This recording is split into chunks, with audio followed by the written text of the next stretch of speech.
Well, hello and a very warm welcome back to the Andrew Eborn Show, where I'm delighted to be joined by my special guest, regular on the show, Reverend Canon Roger Hall. How are you, Canon Roger? Oh, I'm well, thank you, Andrew. Very well indeed. There's quite a bit of noise going on outside the chapel here at the minute. I can hear a couple of ravens tweeting away, and I can also hear a vehicle running around. But apart from that, we're in good form. Thank you very much ravens indeed. are busy on their social media, aren't they? Tweeting away. It sounds to me as if I bet Chris Scaife, the Raven Master, is being inundated with names at the minute. I look forward to bumping into him again later and seeing how he's coming on. See how the poll's coming on. We cover that in a previous show, and really excited to get involved. Yeah. And one of the things about the lockdown that we've had is the sad strain it's had on relationships. And it's just been announced after 27 years of marriage about Bill and Melinda Gates sadly going to go separate ways. They're going to keep going with their wonderful foundation that they've done, but they found that they could no longer have their future together. And I thought, obviously, we don't know what happens behind closed doors, but it epitomized to me, if you like, the strains there may be, the roller coaster that is married life and relationships. And I just wondered if you can share some thoughts, because people must come to you all the time for advice. What would you say to people? I think first of all, on the Bill Gates, I think that's very sad, and we all feel very sad for them. And I think we all need to respect, you know, whatever the reason is behind closed doors. That's a very good expression, I think, as to because nobody really knows what goes on behind the closed doors of another marriage. But so I think we need to respect them and give them space to work out, you know, how they can go forward from there. But nevertheless, you're also right in that it's a particular tragedy. But I think the real difficulty for us looking in is, of course, we don't know how much of this has been precipitated by the coronavirus and by the people having to concentrate on and spend time together. It is a fact of life now, of course, that we all live so much longer because we all live much healthier lives compared to our forebears, you know. And looking here in the chapel, you've only got to look at those who are buried here and see so many of them buried in their 40s and early 50s. It was a rarity for people to live much beyond that. But today people live to, you know, it's completely common these days, as you and I know, to meet people who are in their 80s and 90s, and to, like the Queen and the Duke of Edinburgh, who, you know, were married for 70 years, to discover people today living together so much longer and therefore married for so much longer. And I think, you know, that inevitably, I suppose, does have its stresses, and it does have its particular strains for people. There's that bit in the marriage service where it talks about, you know, in sickness and in health, in good times and in bad times. I do think there is a little bit, or at least there has been. I'm always very careful not to sound too judgmental about this, is that society has made it very easy for people to leave a relationship these days when things become difficult in sickness and in health, in, you know, good times and in bad times. And I think that most clergy feel that, you know, government legislation and the way, I mean, they've been changing the marriage position for divorce recently to make it even easier for people not to have to wait long. And I think that is a particular sadness, because sometimes I think things need to be worked on and worked through. And even if it means taking counsel and taking help, I always admire the couples who say, you know, look, we're hitting a bad time, but, you know, we're making a real effort to go and talk to Relate, or go and talk to somebody, a professional who might help us think this through. And then they spend a bit of time working that through. And if it's possible to go forward in a positive way, still as a married couple, that's wonderful. But if ultimately it's not a healthy marriage, which I think is what must determine why a couple in the end need to separate, then perhaps it's right to do so. But I do think that over the years, it's become too convenient and easy, perhaps at sometimes, for people to separate. Now, of course, we're not saying this about the Bill Gates thing at all. You know, we don't know what the situation is. And as I say, I think when it does happen, we have to ensure that we give people time and space, and we try to be as supportive to both sides. Barbara and I have a very close friend. I mean, you know, friends we've known all our life, who's sadly divorced. I felt it was really, I feel, and Barbara feels as well, that it's very important that we remain friends and support to both of them, and that we don't take sides, for example, in that particular scenario. You listen to both sides and you sort of see where they're both coming from. Over these last years, we've tried to be as supportive to both of them as we can be. I think that's really important, isn't it? Because a lot of people need to judge people's relationship. Nobody. Yeah. You have good times and you have bad times. If you prick me, do I not bleed? If you tip me, do I not laugh? And just because somebody's in the public eye and you think that money can buy you everything, it's irrelevant. You will have the stresses and strains that we all have.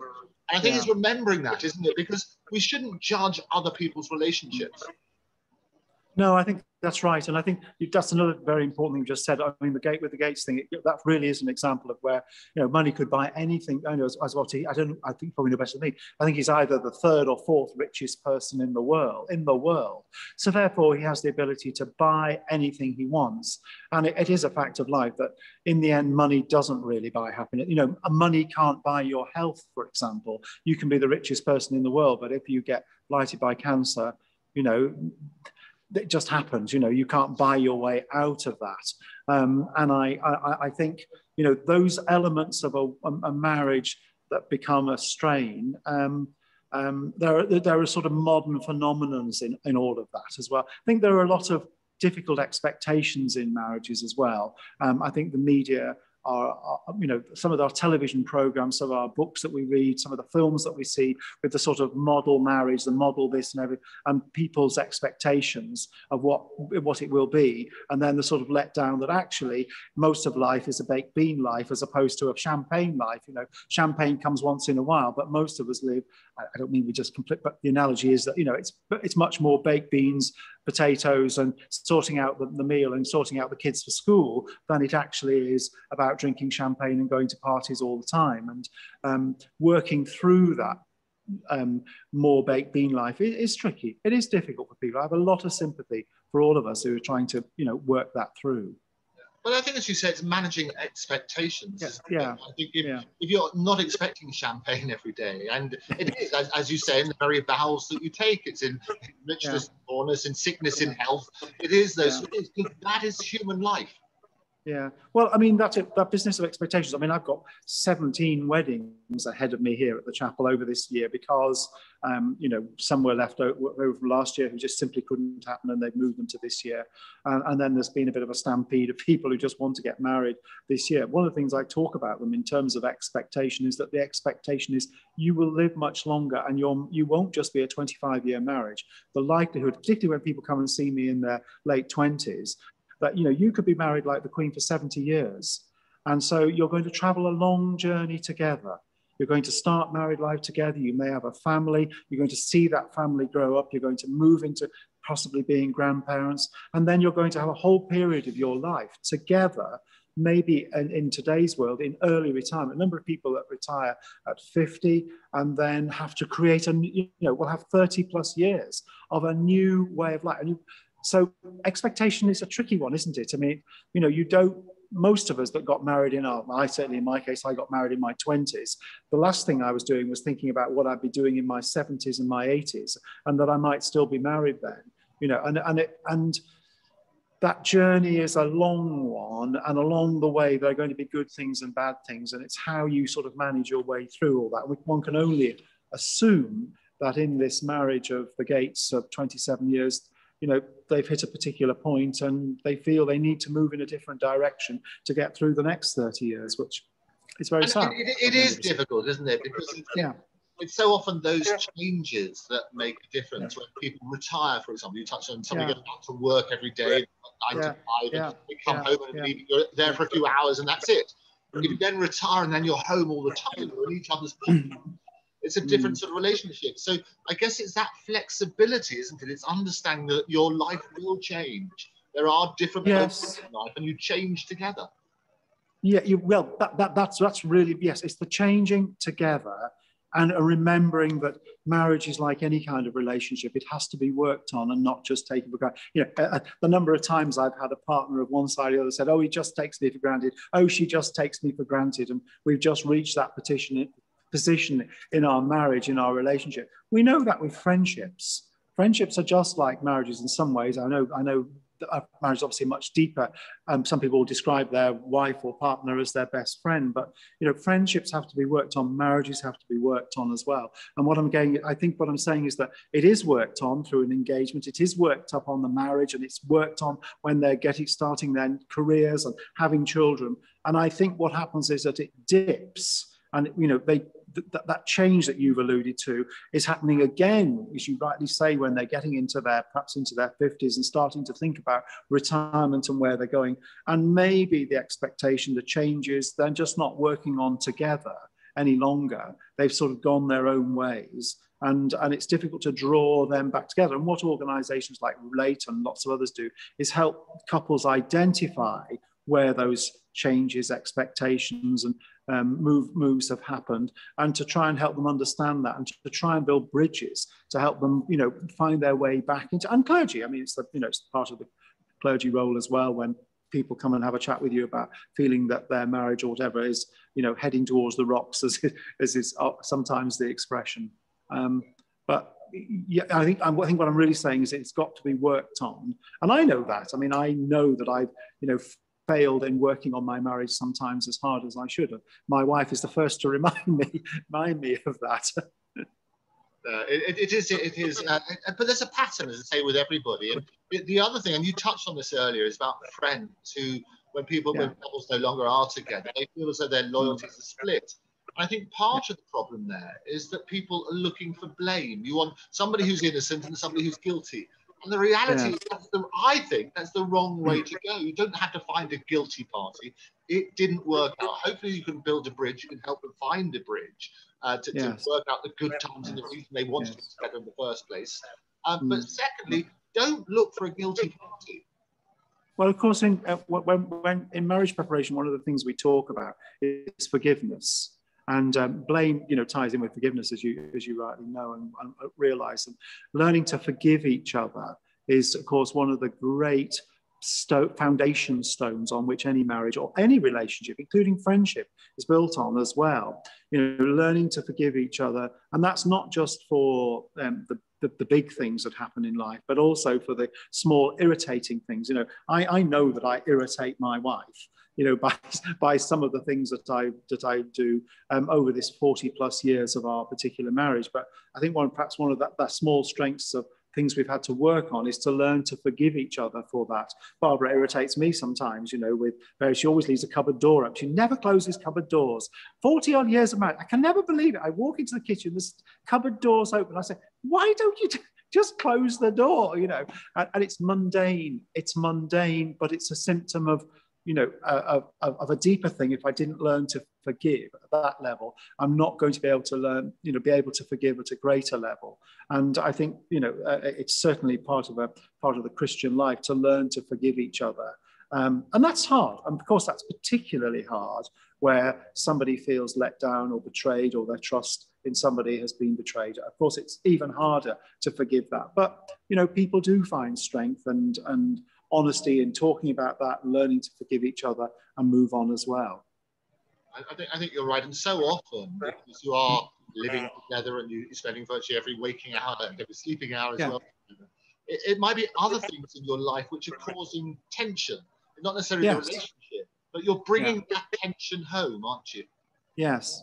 Well, of course, money, of course, is this talk about as the root of all evil, particularly I'm very aware of this, that when young couples get married and they're starting off in life, that money can be a real tension for them, and the expectation that they'll both work so that they can afford to pay a mortgage, and then the added tension that comes in as they decide to have a family, and maybe the wife thinks that this is the point I'm going to give up work, but of course the pressure's on them to continue. So finance can be, it is certainly when all the years I was in the army, and all the couples that I went to see or came to see me, or I was recommended, could you go and talk to this couple? Very often at the root of it all were tensions caused by money and caused by finance. And I think that there is no doubt about it, that old expression, money is the root of all evil, does ring true with some areas of marriage. I'm not saying for a slightest moment that's it, but I do think that is a very much an important factor for young couples, particularly who are starting out with great expectations of wanting a house, wanting a car, wanting important holidays, wanting all sorts of things. The availability of being able to borrow money very easily, etc., makes it very easy to get into a spiral of debt and then cause tension and problem within the relationship. Yeah. And as you say, it's the love of money is the root of all evil, as they say. Yeah. And obviously, in Bill and Melinda's case, they have an abundance of money, so there are other factors. And finally, then, Roger, I mean, as you say, you've been married to Barbara for 40 plus years. Glorious things. You talk about acceptance. You talk about forgiveness. You talk about the fact that not every day has to be rosy. You could have those irritations. Yeah. What has been the secret to your success? I think also the other thing that has to be worked on in a marriage is a respect for those moments when you need to have some time to yourself and a bit of your own life as well. It's wonderful when I marry a young couple here and I look at them when they're standing right in front of me, don't forget, just here, literally here, and you look into that, you know that they absolutely passionately love each other. And what's happening at this particular point in their marriage is that they're completely wrapped up in themselves. And I'm not critical of that at all. That's perfectly natural. In a way, I'd be worried if they weren't, if you see what I mean. But the reality is that as the time moves on, that couple, I always often talk about this, they've got to be able to respect each other's need to do things for themselves, to have time for themselves, to have their own hobbies, their own interests. That, he may want to go off and play cricket or go to the golf club once in a while, that she may want to meet up with her friends and go to the tennis club or go to a concert or things. And I think for example, in our marriage, in an army life where I was away a lot, I'm enormously grateful to Barbara that I'm not saying it was all the usual thing. It wasn't a bed of roses. There were times, I think, when she felt I was away more often than I should be. But the army called upon, if you go away on an operation for 6 months into some part of the world, you just have to be away. But what that does do is it teaches you in a relationship to respect the fact that there are parts, I think what I'm saying is there are some parts of everybody's life that the other person cannot always have. And it's to respect that and not see that as a threat. But as long as that's discussed and understood in a relationship, in a healthy way, in a healthy relationship, that will help it to go on. Certainly in our marriage, I mean, my lifestyle and my work as a priest and within the armed forces and other things has meant that I've had to have time away. And Barbara's had some of her time away through her nursing and work she's doing, etc. And we've had to learn to respect each other as well as laugh a lot. I tell you what, laughter is... You've got to laugh a lot. You've got to have a sense of humour. And sometimes when things are really bad and the tension's really bad, if you can manage to sort of burst out laughing and look at each other and say, oh my goodness, then that also helps as well. When it puts things in perspective, and I often say that there used to be, I don't know, on Facebook and things like that, there used to be just one emoji, which was the thumbs up saying you like something. Now they have the whole gamut of emojis, which are rather like relationships, because you have your thumbs up when you first start, you then have your love, you're falling in love, you then get your smiley face because you're happy, you then get your tears because there's been a bit of upset. Then you get your angry face. And to me, that all sounds like a relationship mapped out. But the one at the end, and that's the one at the end which makes it restart, is the laughter. If you can get laughter and you have respect and you put things in perspective, I agree with that. War. Sorry, say it again. Jaw, not war. So if you can talk things through, it's got to be good. Yeah. I think a healthy marriage is one that has its ups and downs, has its serious moments, and has its moments when you can laugh. But it's a journey that you share together, and with a bit of luck, we do hear these stories, sadly, about the Gates and many other people. But there are also, remember, lots of look at the Beckhams. They've travelled a great journey. It seems to me they get on with it, and they respect each other. And I'm Barbara will say I have a great deal of respect for David Beckham. I think he's a great guy. I think he's, got a lot about him really. He and I look at them and they, there are lots of other celebrities who actually keep going. Struggle on. Struggle on. Okay, carry on. Absolutely. As you say, Her Majesty the Queen and the Duke of Edinburgh are one of the most fantastic relationships. He was the great icebreaker, and she could fulfill her role with the dignity and so on and so forth. It's that wonderful. If that's an epitome of a marriage, 72 years, I think it was. Tremendous. Yeah, it's extraordinary. Roger Hall, thank you very much for joining me. Thank you, Andrew. Bye-bye. Best wishes to you and your wife. Thank you, and you and yours. Take care. Bye. Bye. So thank you again to Canon Reverend Roger Hall, MBE, the Queen's Chaplain, and advice on marriage. If you have any thoughts on the show, you can write to me at guests@octopustv.com. That's guests@octopustv.com. Don't forget, you can follow me at Andrew Eborn, at Octopus TV, and subscribe. Do it now. It's free. Thank you very much for joining me. I'll see you next time.